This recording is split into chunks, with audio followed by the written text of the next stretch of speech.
Break के बाद अस्मिता में आपका एक बार फिर स्वागत है और आइए लेते हैं इस कार्यक्रम का अगला सवाल। पूछिए आप अपना सवाल। मेरा सवाल अमरीश जी से है। Hello sir. हेलो सर, मैं आपसे पूछना चाहता हूँ कि आरटीई फॉर्म जो है ये किस तरह के प्रयास कर रही है और आप लोग किन स्तरों पर अपना काम कर रहे हैं? देखिए, आरटीई फोरम में देश के जितने शिक्षा पर काम करने वाले नेटवर्क और ग्रास रूट ऑर्गेनाइजेशन है, अगर कैलकुलेट करें तो 10,000 ग्रास रूट ऑर्गेनाइजेशन है जो आरटीई फोरम के साथ जुड़े हुए हैं। और हम 2-3 स्तर पर काम कर रहे हैं। एक तो जो कमियां हैं उनको हाईलाइट कर रहे हैं, गैप्स हैं आरटीई के इम्प्लीमेंटेशन में, उसको सिविल सोसाइटी की तरफ से हम हाईलाइट कर रहे हैं और उनको दुरुस्त करने के लिए सरकार पर प्रेशर बना रहे हैं। दूसरा ये है कि एक पूरे देश में एक माहौल बनाना चाहते हैं कि शिक्षा एक पॉलिटिकल एजेंडा बने। शिक्षा इसलिए नहीं इस देश में लागू हो पाई इतने दिनों से और लोगों को ये शिक्षा का अधिकार नहीं मिल पाया, और खासतौर से इक्विटेबल क्वालिटी एजुकेशन, समान शिक्षा का अधिकार, इसलिए कि ये पॉलिटिकल एजेंडा नहीं है। तो हम इसको पॉलिटिकल एजेंडा बनाना चाहते हैं, नीचे से तमाम लोगों को इकट्ठा करके इसमें थ्रो करना चाहते हैं। तो तीसरी बात यह है कि जो सरकारी स्कूल है वो बचाना हमारा उद्देश्य है, क्योंकि अगर सरकारी स्कूलों का जो इतना बड़ा ढांचा है अगर ये बचेगा नहीं तो क्या होगा? आप जानते हैं कि शिक्षा जो है वो प्राइवेट हाथों में चली जाएगी। स्कूली शिक्षा जैसे हायर एजुकेशन अब हासिल करना गरीबों के बस की बात नहीं है, मध्यम वर्ग की भी बात नहीं है कि वो डॉक्टर और इंजीनियर अपने बच्चे को पढ़ा सके। एक स्कूली शिक्षा है जो अभी भी पब्लिक डोमेन में है, अभी भी सरकार से फंडिंग आ रही है, सरकारी स्कूलों का ढांचा है, अध्यापक नियुक्त किए जा रहे हैं।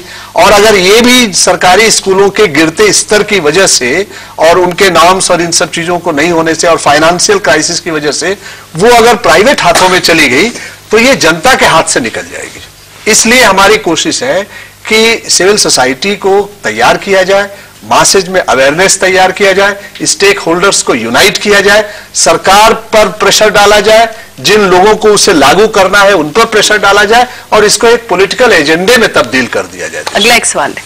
मेरा सवाल लुइस खुर्शीद जी से है। पब्लिक स्कूल में 25% रिजर्वेशन के खिलाफ क्यों है पब्लिक स्कूल? देखिए, पब्लिक स्कूल मेरे ख्याल में इसलिए खिलाफ है क्योंकि खर्चा बहुत होता है। अच्छे अध्यापक रखने के लिए, अच्छे टीचर्स रखने के लिए, डिस्टेंस एजुकेशन या जो भी उनके फैसिलिटीज है उस पर खर्चा बहुत होता है। उनका ये कहना है कि 25% फर्ज करो, अगर एक नर्सरी क्लास में 280 बच्चे अगर ले लेंगे एक साल में, तो 70 बच्चे फ्री में अगर पढ़ेंगे तो इसका खर्चा कौन उठाएंगे? तो ये प्रैक्टिकल बात है। उनका जायज है या नाजायज है वो अलग बात है, मगर उनकी तरफ से मेरे ख्याल में ये उनका रीजनिंग है कि ये 70 बच्चों का खर्चा कौन उठाएंगे? सरकार तो देने वाले नहीं है। जितना खर्चा होता है सरकार तो देंगे नहीं कंप्यूटर्स पे या जो भी फैसिलिटीज है। अच्छा, प्राइवेट स्कूल और गवर्नमेंट स्कूल में क्या फर्क है? जैसे अशोक जी ने कहा, गवर्नमेंट स्कूल्स में टीचर्स है नहीं। जो बच्चे अक्सर गवर्नमेंट स्कूल्स में जाते थे अब सब प्राइवेट स्कूल, क्यों? अगर गवर्नमेंट स्कूल्स अच्छे होते तो वे प्राइवेट स्कूल्स में नहीं आएंगे। तो ये जो प्रेशर आ रहे प्राइवेट स्कूल्स पे, और खर्चा तो कहां से आएंगे? जो प्राइवेट स्कूल बच्चे जो पहले से थे वो ही खर्चा उठा लेंगे। तो इसलिए इन पे थोड़ा सा झिझक है। मैं भी कहना चाहूंगा, आप लोग कहेंगे जरूर।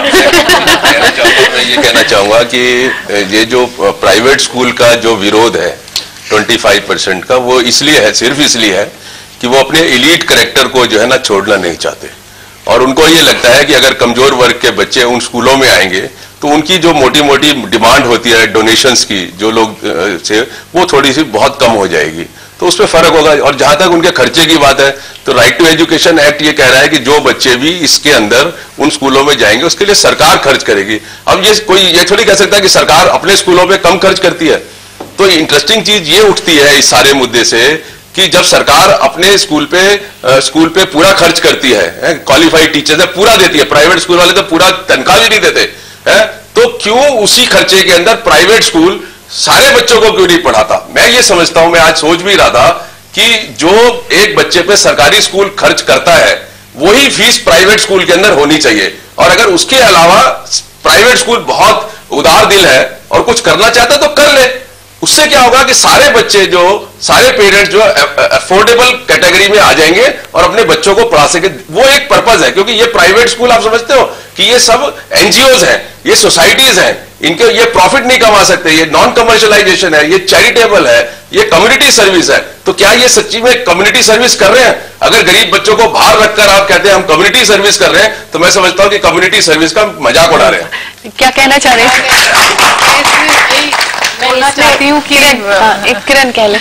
मैं बिल्कुल अशोक जी से सहमत हूँ कि ये जो है प्राइवेट स्कूल्स का की जो तकलीफें हैं ये थोड़ी सी मिसप्लेस्ड हैं एक तरह से। दूसरी, एक तो कानून में उनको पैसे मिलेंगे सरकार से, ये नहीं है कि बिल्कुल ही मुफ्त बच्चे पढ़ेंगे। दूसरी बात ये समझने की है कि हमें भी लगता है प्राइवेट स्कूल्स जो है एक ही किस्म के नहीं है। एक्चुअली इस देश में जो प्राइवेट स्कूल्स अगर पूरी तरह से हम देखे जाए तो उसमें बहुत अलग अलग किस्म की क्वालिटी है, और सिर्फ बहुत ही कुछ जो एलीट स्कूल्स शहरों में आपको मिलेंगे वहां पर इतना बहुत फर्क मिलेगा एक्सपेंडिचर पर चाइल्ड में, जो जिसकी बात लुइस जी ने करी कि वो कंप्यूटर भी और इतनी ज्यादा फैसिलिटीज देते हैं कि जो सरकारी सब्सिडी उन्हें मिलेगी वो कम पड़ेगी उनके लिए। बहुत ही कम जो है परसेंटेज ऐसे स्कूल्स होंगे, एक आध ही होंगे, गिनती के होंगे। बाकी जो प्राइवेट स्कूल्स जो खुल गए हैं, जो कि जिनको कि एक तरह से हम लोग टीचिंग शॉप्स कहते हैं, जहां पर इनफैक्ट क्वालिटी बहुत ही कम है, और लेकिन वहां पर भी लोग अपने बच्चों को भेज रहे हैं क्योंकि सरकारी स्कूलों की जो है गुणवत्ता इतनी खराब है। लेकिन ये इसलिए नहीं है कि वो क्वालिटी प्राइवेट स्कूल्स में बेहतर है, लेकिन शायद वो अंग्रेजी पढ़ाते हैं, शायद वहां पर यूनिफॉर्म है, बच्चा टाई पहन के जाता है। इन कुछ इस तरह की चीजों की वजह से प्राइवेट स्कूल्स का जो है एक तरह से नाम हो गया है। बट कहने में मेरे ख्याल से किरण जी लोगों को बड़ा गर्व महसूस होता है, लेकिन मेरा बच्चा फला स्कूल में पढ़ता है। लेकिन क्वालिटी या गुणवत्ता वहां पर जरूरी नहीं है कि अच्छी हो, बिल्कुल भी। तो ये भी हमें समझना चाहिए कि private schools are not necessarily catering to the to quality. देखिए पूरा ये अंतर्राष्ट्रीय स्तर पे और देश के स्तर पे एक बहुत बड़ा बदलाव है, उसको समझने की जरूरत है कि जो ह्यूमन कैपिटल अप्रोच था पहले और कॉस्ट बेनिफिट एनालिसिस होता था कि बच्चे पे खर्चा आएगा, उसका फायदा मिलेगा कि नहीं मिलेगा, अब ये ह्यूमन राइट्स अप्रोच की बात हो रही है। ये अधिकार है, खर्चे की तो इसमें बात ही नहीं है। खर्चा कम है ज्यादा है ये रिस्पॉन्सिबिलिटी है, क्योंकि हर एक बच्चे का अधिकार है और गुणवत्तापूर्ण शिक्षा का अधिकार है। और प्राइवेट स्कूल चूंकि फिलैंथ्रोपिस्ट के द्वारा एस्टेब्लिश किए गए हैं और लोकतंत्र में सबको इक्वल अपॉर्चुनिटी का हक है, इसलिए कोई मतलब इसमें एतराज नहीं होना चाहिए प्राइवेट स्कूल को, बल्कि उनको तो और आगे आना चाहिए और उनको कहना चाहिए कि हाँ हम 25% से ज्यादा भी बच्चों को ले रहे हैं, क्योंकि एक देश बनाना है और सबको बराबरी का कुछ कहना चाह रही है बहुत संक्षेप में। इसमें थोड़ा सा जोड़ना चाहते हैं कि मेरा ताल्लुक है दिल्ली पब्लिक स्कूल से, और आप जानते हैं कि दिल्ली में बहुत ब्रांचेस है दिल्ली पब्लिक स्कूल का। दिल्ली पब्लिक स्कूल ने एक एक्सपेरिमेंट शुरू किया, अभी नहीं, और आरटीई के बाद नहीं, इससे पहले, बहुत पहले, करीब 10-12 साल पहले एक एक्सपेरिमेंट शुरू कर दिया कि दोपहर को उसी क्लासरूम्स में, उसी लाइब्रेरी में, उसी स्पोर्ट्स फील्ड पे, उसी कंप्यूटर क्लासेस में अनुभव शिक्षा केंद्र चलाते हैं, जहां जितने लोकल बच्चे हैं वो आके पढ़ सकते। टीचर्स भी वही है, क्वालिफाइड टीचर्स हैं, सारे फैसिलिटीज है। कुछ लोग हैं जो कहते हैं कि ये गलत है, वो दोपहर को क्यों पढ़ रहे हैं, सुबह पढ़ना चाहिए, वो अलग बात है। बात यह है कि जितने डीपीएस स्कूल्स है, सिर्फ दिल्ली में नहीं, जहां जहां डीपीएस के ब्रांचेस है वो मैंडेटरी है, चाहे वो फ्रेंचाइज स्कूल है या पेरेंट स्कूल है, मैंडेटरी है कि एक अनुभव शिक्षा केंद्र, कहीं उसको इब्तिदा कहते हैं, कहीं अनुभव शिक्षा कहते हैं। ऐसे बहुत से प्राइवेट स्कूल्स कर रहे हैं, जहां पे वो मैंडेटरी स्कूल बच्चे पढ़ते हैं। हाँ, ये कानून के बिल्कुल जो स्पिरिट है उसके खिलाफ है, मैं ये कहना चाहूंगी, क्योंकि इसका एक्चुअली ये जो 25% प्रोविजन है रिजर्वेशन का, उसकी जो भावना जहां से ये आया है, ये इसलिए नहीं है कि कुछ बच्चों को एक तरह का प्राइज मिले कि वो प्राइवेट स्कूल में जाके पढ़े। ये इसलिए है कि हम चाहते हैं कि जो बच्चे हैं हमारे, वो एक साथ, मतलब पूरा समाज किस तरह से है, हर वर्ग का बच्चा एक दूसरे के साथ पढ़े। ये जो बटाव हो गया है प्राइवेट स्कूल में जाने वाले अमीर बच्चे और जो पब्लिक स्कूल में जाने वाले गरीब बच्चों, ये जो डिवीजन है इसको थोड़ा सा कम करने की कोशिश है। इसलिए ये अलग से क्लास रखना या दोपहर में रखना या किसी और स्कूल में रखना, ये तो इसके पूरे ही विपरीत है। ये पूरी कोशिश इसमें ये है कि हर वर्ग का बच्चा एक दूसरे वर्ग के बच्चे के साथ पढ़े, समझे कि हमारा समाज में हर टाइप के लोग हैं, हर वर्ग से बच्चे आते हैं, वो एक दूसरे को समझे, एक दूसरे से सीखें।